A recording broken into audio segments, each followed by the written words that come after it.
আব্দুল্লাহ ইবনে উবাই জীবনে দিয়ে রাসূলুল্লাহ হুজুরের পেছন দিক থেকে দুই কাঁধের মধ্যে হাত দিলেন। হুজুর যদি দয়া করে একটু পেছন দিকে তাকাতেন। আব্দুল্লাহ ইবনে উবাইয়ের কথা অনুযায়ী রাসূল পেছনের দিকে তাকালেন। আব্দুল্লাহ ইবনে উবাই রাসূলের বাম ধারে দাঁড়ালেন।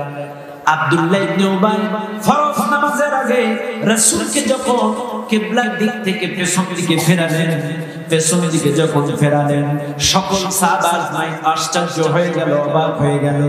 আব্দুল্লাহ ইবনে উবাই কি চায়, কি করতে চায়, কি বুঝাইতে চায়? রাসূলকে কেন নামাজের পূর্ব মুহূর্তে পেছন দিকে ফেরালো?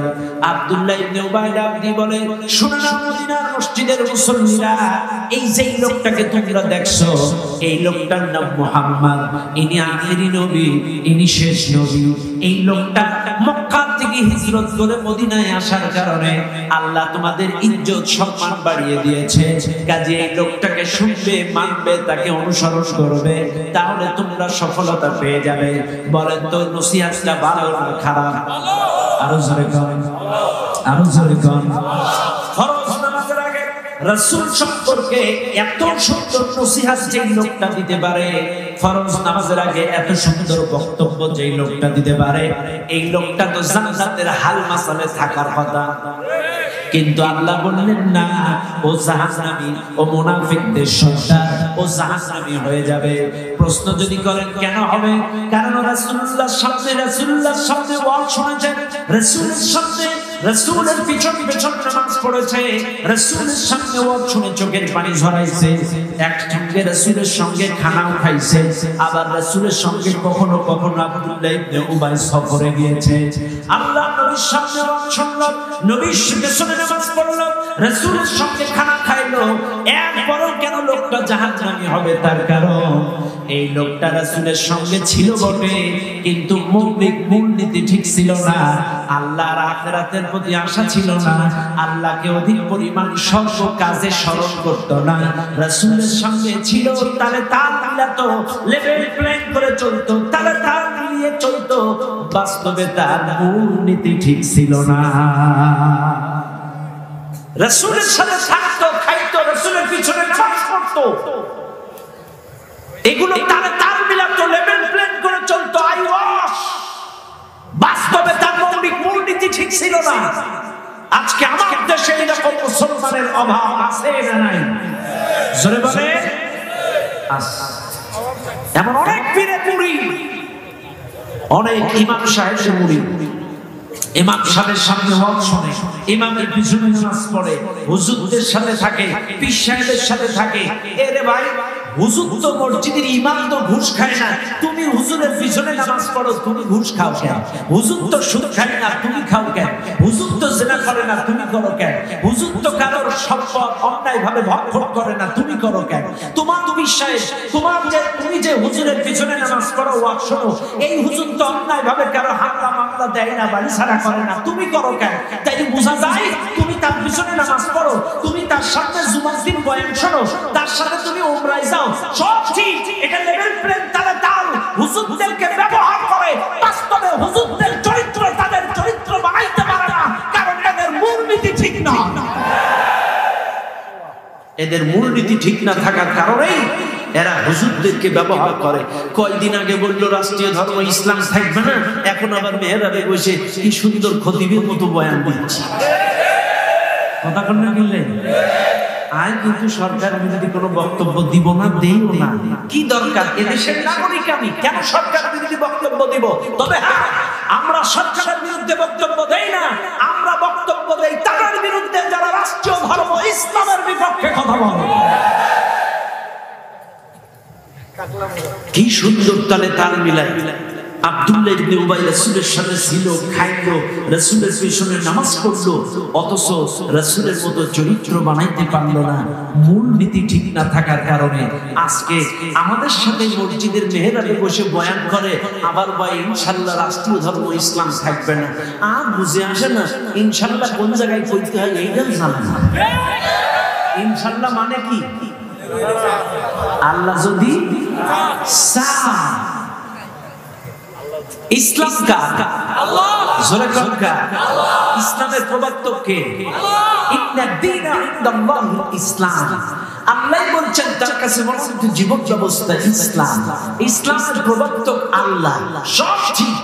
অথচ এই লোকটা কয় আল্লাহ যদি চায় ইনশাআল্লাহ, মানে আল্লাহ যদি চায় রাষ্ট্রীয় ধর্ম থাকবে না। কত বড় বিহার।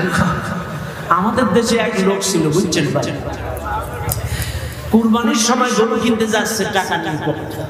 কুরবানির সময় আপনারা জানতো, কুরবানির ঈদের আগে পকেটে টাকা নিয়ে গরু কিনতে যাইতেছে। রাস্তায় এক লোকের সাথে দেখা হয়েছে, ভাই পয়সা করে গরু আনতে চাই। বলতেছে বলেন ইনশাআল্লাহ গরু আনতে চাই। মানে পকেটে আছে টাকা, আনবো গরু, এতে আবার ইনশাআল্লাহ কি? ইনশাআল্লাহ কইল। এখন গরুর বাজারে তো দেখবেন পকেট মার থাকে কি থাকে না? থাকে। পকেট মার না বলে সব টাকা নিয়ে চলে গেছে, সব টাকা নিয়ে চলে গেছে। এখন লোকটা তখন চিন্তা করছে, ওই যে রাস্তায় একজন কইছিল বলো ইনশাআল্লাহ গরু আনতে যাচ্ছি, কিন্তু এখন তো আমি বলি নাই, টাকা তো সব শেষ। এর যদি রাস্তায় দেখা হয় গরু কই, তখন আমি কি কইতাম? লোকটা এখন লজ্জায় পড়ে মাঠের মধ্যে দিয়ে আরে বাড়ি যাইতেছে। এখন ওই লোকটা খেত খামারে কাজ করছিল, মাঠের মধ্যে দেখে ওই লোকটা আসতেছে মাঠ দিয়া। তখন বলতেছে ভাই আপনার গরু কই? বলতেছে ইনশাআল্লাহ টাকা চুরি হয়ে গেছে। ইনশাআল্লাহ টাকা চুরি হয়ে গেছে। আমাদের দেশের অবস্থা হলো তাই। বলে ইনশাআল্লাহ রাষ্ট্রীয় ধর্ম ইসলাম থাকবে না। ওরে বেয়াক্কা কথা কন, ঠিক না ঠিক? আল্লাহ জাতিকে হেফাজত করুন, বলেন আমিন। আমরা কারোর বিপক্ষে বলতে চাই না, শুধু সচেতন করতে চাই। এই দেশীয় কোনো আইনের বিপক্ষে যদি কথা বললে বাংলাদেশি সরকারি আইনজীবী পিরা যদি কথা বলতে পারে, হাইকোর্ট সুপ্রিম কোর্ট জজ কোর্টে যদি মুখ করতে পারে, দেশীয় কোনো আইন নিয়ে যদি মামলা দামলা হয়, দেশীয় আইনজীবীরা যদি মুখ করতে পারে, তাহলে ইসলামিক লয়ার যারা, বাংলাদেশের শরিয়াতের আইনজীবী যারা, আমাদের মতো আলেম যারা, এরা যখন ইসলামের বিপক্ষে ইসলামের আইন নিয়ে কোনো কথা হবে, ইসলামিক লয়াররা মুখ বুজে বসে থাকতে পারে না। ইসলামিক আইনজীবীরা কখনো বসে থাকতে পারে না, অবশ্যই তারা মুখ করবে। কথা বলেন ঠিক না? কাজী ভাইরা আমার, ইসলাম নিশ্চিহ্ন করতে চেয়েছিল ফিরাউন, পারে নাই। ইসলাম নিশ্চিহ্ন করতে চাইছিল নমরুদ, পারে নাই। ইসলাম নিশ্চিহ্ন করতে চাইছিল আবু জাহেল, পারে নাই। কাজী বলবো, ইসলাম সরানোর চেষ্টা করলে পৃথিবী থেকে কোনো চিহ্ন তোমাদের থাকবে না। কাজী দুঃসাহস কোনোদিন দেখাবে না। আল্লাহ মাফ করুন, বলেন আমিন। সম্মানিত ভাই আমার বাবাজিরা, কথাই কথা বেড়ে যায়। মৌলিক মূলনীতির কথা বলছিলাম। আজকে আমার দেশের মুসলমানেরা রাসূলুল্লাহর জীবন আদর্শ, তার ব্যক্তি জীবন, সমাজ জীবন, রাষ্ট্রীয় জীবনে কায়েম করতে পারে না। তার অন্যতম কারণ তার মৌলিক মূলনীতি ঠিক নাই। আজকের এই দুনিয়ার মানুষ শান্তির পিছনে ছুটে শান্তি শান্তি করে দৌড়াদৌড়ি করে। আপনারা দেখবেন ওই আমেরিকা যখন ইরাকের উপরে বোমা হামলা চালাইছিল, তাদের একটাই উদ্দেশ্য ছিল শান্তি কায়েম করা। কথা বলা জ্ঞান। বাংলাদেশে একটা সময় এক গোষ্ঠী ৬৩টা জেলায় একসঙ্গে বোমা ফাটালো, ওদেরও উদ্দেশ্য ছিল শান্তি কায়েম করা। কথা বলা জ্ঞান। ওদের উদ্দেশ্য ছিল শান্তি কায়েম করা। আজকে হক্কানি আলেম ওলামাদেরকে বিভিন্ন কায়দায় বিভিন্ন ইউনিভার্সিটি কলেজের মধ্যে অস্ত্র বোমা AK-70 সহ ধরা পড়ে, কোনো সমস্যা নাই। কিন্তু কোন মসজিদে যদি দারসুল কোরআন, দারসুল হাদিস, সামান্য চটি দুই একটা ইসলামিক বই পাওয়া যায়, বলে নাশকতার পরিকল্পনা চলে, এরা ওদেরকে আটকায় বলে শান্তি কায়েম করতে চায়। শান্তির পিছনে দৌড়ায়, কিন্তু শোনেন স্পষ্ট ভাষায় বলতে চায়, শান্তি শান্তি করে যতদূর চৌড়াও না কেন, শান্তি খুঁজে পাবে না। শান্তি যদি খুঁজে পেতে হয়, রাসূলুল্লাহর জীবন আদর্শ, ব্যক্তি জীবন, সমাজ জীবন, রাষ্ট্রীয় জীবনে কায়েম করতে হবে। রাসূলুল্লাহর আদর্শ বাস্তবায়ন ছাড়া শান্তি এই সমাজে আসতে পারে না। পারে কি? পারে না। কারণ আল্লাহ পাক গোটা পৃথিবীর জন্য রাসূলকে রহমত স্বরূপ পাঠিয়েছেন। ওয়া মা আরসালনাকা ইল্লা রাহমাতান লিল আলামিন। আল্লাহ। যা কিছু দেখেন গাছ ভরা আম, মাঠ ভরা ধান, পুকুর ভরা মাছ, যা কিছু দেখেন সবই আল্লাহর দয়া, অনুগ্রহ, সবই আল্লাহর রহমত। কিন্তু কোন রহমতের ব্যাপারে আল্লাহ চূড়ান্ত বলেন নাই। এই যে করোনার সময় হসপিটালে অক্সিজেন নিয়ে কি টানাটানি, একটা হসপিটালে কোনো রোগী যদি 1 ঘন্টা অক্সিজেন নেয় 200 টাকা বিল, 24টা ঘন্টা যদি কোনো হসপিটালে অক্সিজেন নেয় এর বিল হয় 4800 টাকা। আর হসপিটাল যদি একটু ভালো মানের হয়, United, Apollo hospital, square hospital, একটু হায়ার পার্সন যদি একটু ভালো মানের হসপিটাল হয়, অক্সিজেনের বিল আরো বেড়ে যায়।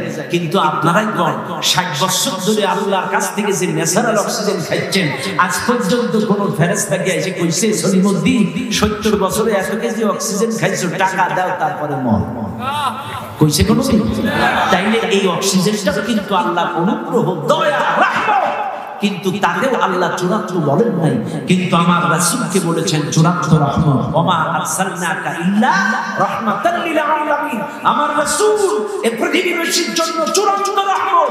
তিনি গাছের জন্য রহমত, তিনি পশু পাখির জন্য রহমত, তিনি কন্যা শিশুদের জন্য রহমত, তিনি স্ত্রীদের জন্য রহমত, তিনি প্রতিবেশীদের জন্য রহমত, তিনি আত্মীয় স্বজনদের জন্য রহমত, বিচারক হিসেবে আদর্শ বিচারক, রাষ্ট্রনায়ক হিসেবে আদর্শ রাষ্ট্রনায়ক, তিনি গোটা পৃথিবীর মানুষের জন্য আর রহমত। বলেন ঠিক না? কাজে শান্তি যদি পেতে চাও আসেন আমার ভাইরা বাবাজিরা। আল্লাহ রাসূলের ইন্তেকালের পর হযরত আব্দুল্লাহ ইবনে মাসউদ রাদিয়াল্লাহু তাআলা হযরত আয়েশা সিদ্দিকা রাদিয়াল্লাহু আনহা বাড়ির সামনে হাজির হয়ে গেলেন। বাড়ির সামনে ঘাও দিলেন, টক টক করে নক করার পর অনুমতি সাপেক্ষে সালাম দিয়া ডাক দিলেন, আম্মা জান, রাসূল তো দুনিয়ায় নাই, আপনি তো উম্মুল মুমিনিন। ওগো আয়েশা, এমন কিছু আভ্যন্তরীণ বিষয় আছে আপনি সেগুলা ভালো জানেন।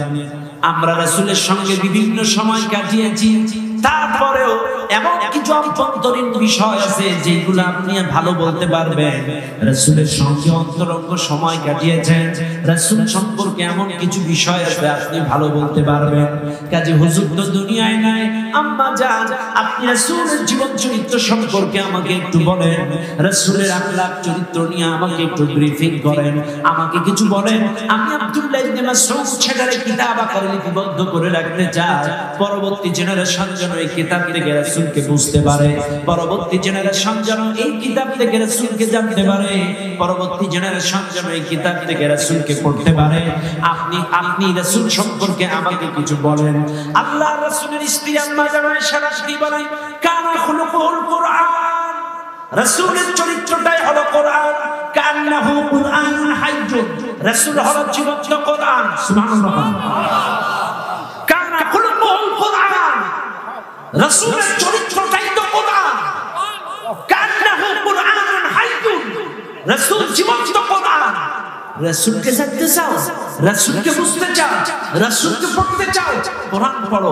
কোরআনের প্রত্যেকটা পৃষ্ঠা, প্রত্যেকটা লাইনে আমার নবীর চরিত্র মিশে আছে, আমার রাসূলের জীবনী মিশে আছে। তোমরা কোরআন পড়ো, কোরআন থেকেই আমার রাসূলকে জানো। সুবহানাল্লাহ বলবেন না? কোরআন পড়ো, কোরআন থেকে আমার রাসূলকে জানো। এই কথা আম্মা জান আয়েশা রাদিয়াল্লাহু বলছেন। আর আজকে আমার দেশের মুসলমান কোরআন থেকে রাসূলকে জানে? আমি বলবো কোথা থেকে জানে? আমার দেশের মুসলমান রাসূলকে জানে বিশাল সিন্ধু থেকে। আমার দেশের মুসলমান রাসূলকে জানে রাস্তার সাইডে সটি বই, বিশ্বনবীর জীবনী কে লিখছে মাইল নামে গেল ভেদা দেখে না, বিশ্বনবীর জীবনী। এমন কিছু কাল্পনিক কিসসা কাহিনী বানোয়া যেগুলো রাসূল করে নাই, বলে নাই, কিছু না, সবের মধ্যে ঢুকায় দিয়া ছেড়ে দিয়েছে রাসূলের জীবনী। আরে বাবা, কথা বল না কেন? রাসূলকে যদি জানতে চান কোরআন থেকে জানেন। আম্মা জান আয়েশা বলেন, কান্নাহু কুরআনুন হাইয়ুন, রাসূল জীবন্ত কোরআন। রাসূলকে জানতে গেলে কোরআন পড়তে হবে, কোরআন বুঝতে হবে। কথা বলেন ঠিক না বেঠিক? কিন্তু আমাদের দেশের মানুষ কোরআন থেকে রাসূলকে জানে না। এমন কিছু কিসসা কাহিনী বানোয়া কাল্পনিক কাহিনী আছে যেগুলো শয়তান